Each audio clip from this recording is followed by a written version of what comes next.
नमस्कार विद्यार्थियों, शिक्षा का सफ़र में आपका स्वागत है।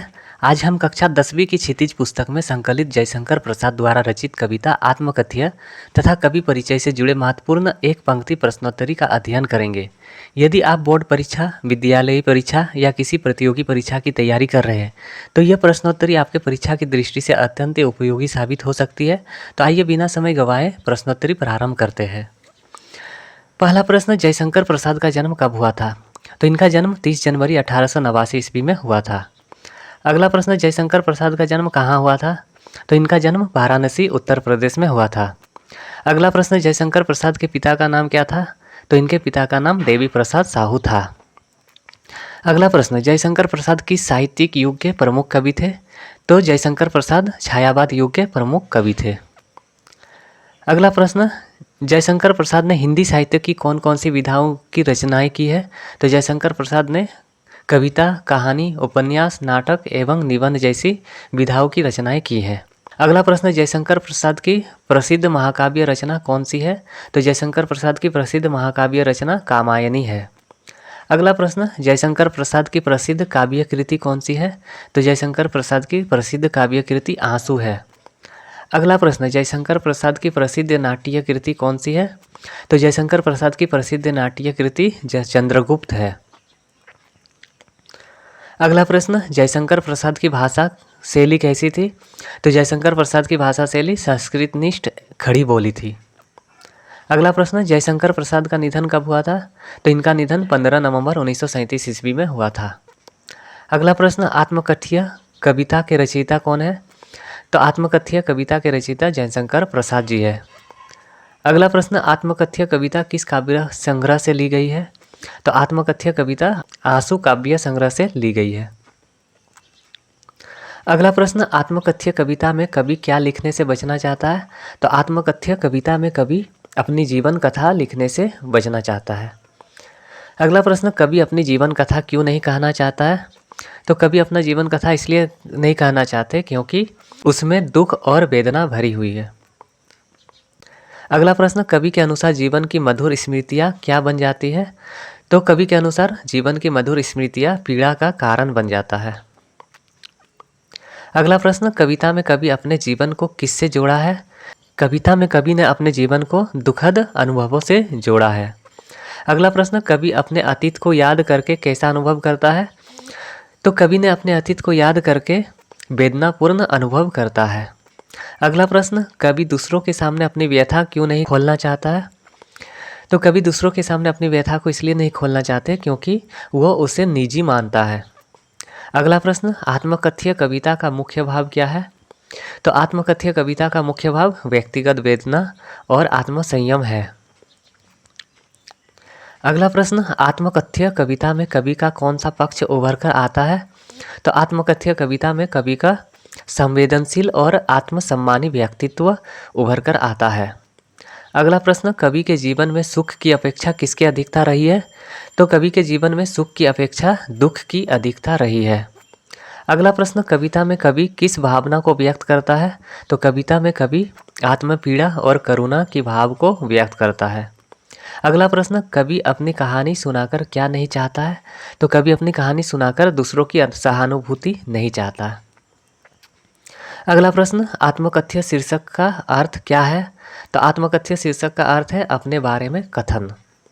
अगला प्रश्न, कविता के प्रमुख रस कौन सा है? तो कविता के प्रमुख रस करुण रस है। अगला प्रश्न, जयशंकर प्रसाद के माता का नाम क्या था? तो जयशंकर प्रसाद के माता का नाम मुन्नी देवी था। अगला प्रश्न, जयशंकर प्रसाद की पत्नी का नाम क्या था? जयशंकर प्रसाद की पत्नी का नाम कमला देवी था। अगला प्रश्न, चित्रधर किसकी प्रमुख रचना है? तो चित्रधर जयशंकर प्रसाद की प्रमुख रचना है। अगला प्रश्न, जयशंकर प्रसाद की मृत्यु कहाँ हुई थी? तो जयशंकर प्रसाद की मृत्यु वाराणसी उत्तर प्रदेश में हुई थी। अगला प्रश्न, काशी में इनका परिवार किस नाम से प्रसिद्ध थे? तो काशी में इनका परिवार सुगनी साहू के नाम से प्रसिद्ध थे। अगला प्रश्न, प्रसाद जी का पालन पोषण तथा शिक्षा दीक्षा का प्रबंध किसने किया था? तो प्रसाद जी का पालन पोषण तथा शिक्षा दीक्षा का प्रबंध उनके बड़े भाई शंभुरत्न ने किया था। अगला प्रश्न, सर्वप्रथम प्रसाद जी का नाम किस कॉलेज में लिखवाया गया था? सर्वप्रथम प्रसाद जी का नाम क्वींस कॉलेज में लिखवाया गया था।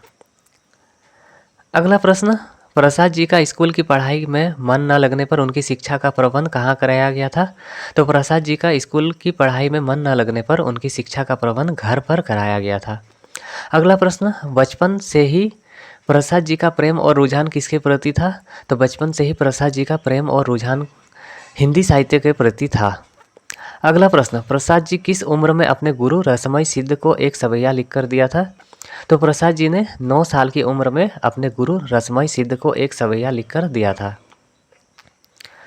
मात्र 9 साल की उम्र में उन्होंने अपने गुरु को कौन सा सवैया लिखकर दिया था? तो मात्र 9 साल की उम्र में वो अपने गुरु को कलाधर सवैया लिखकर दिया था। अगला प्रश्न, लहर किसकी प्रमुख रचना है? तो लहर जयशंकर प्रसाद की प्रमुख रचना है। अगला प्रश्न, झरना किसकी प्रमुख रचना है? तो झरना जयशंकर प्रसाद की प्रमुख रचना है। अगला प्रश्न, जयशंकर प्रसाद के प्रमुख नाटक कौन कौन से हैं? तो जयशंकर प्रसाद के प्रमुख नाटक स्कंदगुप्त, चंद्रगुप्त, ध्रुव स्वामिनी, अजातशत्रु, जन्मेजय का नाग यज्ञ आदि है। अगला प्रश्न, जयशंकर प्रसाद के प्रमुख उपन्यास कौन कौन से हैं? तो जयशंकर प्रसाद के प्रमुख उपन्यास कंकाल, तितली, इरावती आदि है। अगला प्रश्न, मधुआ कहानी किसकी प्रमुख रचना है? तो मधुआ कहानी जयशंकर प्रसाद की प्रमुख रचना है। अगला प्रश्न, इंद्रजाल कहानी किसकी प्रमुख रचना है? इंद्रजाल कहानी जयशंकर प्रसाद की प्रमुख रचना है। अगला प्रश्न, जयशंकर प्रसाद की रचनाओं में किसका चित्रण देखने को मिलता है? तो जयशंकर प्रसाद की रचनाओं में राष्ट्र प्रेम, मानवता और भारतीय संस्कृति का चित्रण देखने को मिलता है। अगला प्रश्न, इंदु नामक मासिक पत्रिका के संपादक कौन थे? तो इंदु नामक मासिक पत्रिका के संपादक जयशंकर प्रसाद जी थे। अगला प्रश्न, किसकी संपादक में हंस पत्रिका को देखकर प्रसाद जी के मित्रों ने आग्रह किया कि वो भी आत्मकथा लिखे? प्रेमचंद्र के संपादन में। अगला प्रश्न, प्रेमचंद्र अपने मित्र के किस बात पर सहमत नहीं थे? सॉरी, यहाँ पे जयशंकर प्रसाद होगा। जयशंकर प्रसाद ने अपने मित्र के किस बात पर सहमत नहीं थे? तो जयशंकर प्रसाद अपने मित्र के आत्मकथा लिखने पर सहमत नहीं थे। अगला प्रश्न, प्रसाद जी की आत्मकथा लिखे जाने की सहमति के तर्क से पैदा हुई कविता क्या है? तो प्रसाद जी की आत्मकथा लिखे जाने की सहमति के तर्क से पैदा हुई कविता आत्मकथ्य है। अगला प्रश्न, प्रसाद जी द्वारा रचित आत्मकथ्य पहली बार कब प्रकाशित हुई थी? तो प्रसाद जी द्वारा रचित आत्मकथ्य पहली बार 1932 ईस्वी में हंस के आत्मकथा विशेषांक में प्रकाशित हुई थी। अगला प्रश्न, किसने अपने जीवन की कथा एक सामान्य व्यक्ति के जीवन की कथा बताया है? तो जयशंकर प्रसाद जी ने अपनी जीवन की कथा को एक सामान्य व्यक्ति के जीवन की कथा बताया है। अगला प्रश्न, कवि के अनुसार कौन गुनगुनाकर अपनी कहानी सुना रहा है? तो कवि के अनुसार भंवरा गुनगुनाकर अपनी कहानी सुना रहा है। अगला प्रश्न, कवि के अनुसार पेड़ों की पत्तियां कैसे गिर रही है? तो कवि के अनुसार पेड़ों की पत्तियां मुस्कुराते हुए गिर रही है। अगला प्रश्न, कौन आत्मकथा के माध्यम से अपने जीवन की कमजोरी नहीं बताना चाहते हैं? जयशंकर प्रसाद जी ने आत्मकथा के माध्यम से अपने जीवन की कमजोरी नहीं बताना चाहते हैं। अगला प्रश्न, कौन अपने जीवन सुख का घड़ा खाली मानते हैं? तो जयशंकर प्रसाद जी ने अपने जीवन सुख का घड़ा खाली मानते हैं। अगला प्रश्न, कौन आत्मकथा के माध्यम से अपनी गलतियां या दूसरों की छल कपट को बताना नहीं चाहते हैं? तो जयशंकर प्रसाद जी ने आत्मकथा के माध्यम से अपनी गलतियां या दूसरों की छल कपट को बताना नहीं चाहते हैं। अगला प्रश्न, प्रसाद जी की जीवन यात्रा का सहारा कौन बन गई है? तो प्रसाद जी की जीवन यात्रा का सहारा प्रिय की स्मृति बन गई है। अगला प्रश्न, कौन चुप रहकर दूसरों की बातें सुनना बेहतर समझते हैं? तो जयशंकर प्रसाद जी चुप रहकर दूसरों की बातें सुनना बेहतर समझते हैं। अगला प्रश्न, कौन अपनी थकी हुई और मौन पीड़ा को जगाना उचित नहीं समझते हैं? तो जयशंकर प्रसाद जी ने अपनी थकी हुई और मौन पीड़ा को जगाना उचित नहीं समझते हैं। अगला प्रश्न, आत्मकथ्य शीर्षक का अर्थ क्या है? तो आत्मकथ्य शीर्षक का अर्थ है अपने विषय में कहा गया कथन। अगला प्रश्न, कवि जयशंकर प्रसाद के अनुसार उनके जीवन की कथा शैली कैसी रही है? तो कवि जयशंकर प्रसाद के अनुसार उनके जीवन की कथा शैली करुण और संघर्षपूर्ण रही है। अगला प्रश्न, कवि के अनुसार बीती हुई पीड़ाओं को दोहराना कैसा है? तो कवि के अनुसार बीती हुई पीड़ाओं को दोहराना अनावश्यक और कष्टदायक है। अगला प्रश्न, जयशंकर प्रसाद की प्रथम काव्य रचना किस नाम से प्रकाशित हुई थी? तो जयशंकर प्रसाद की प्रथम काव्य रचना चित्राधार नाम से प्रकाशित हुई थी।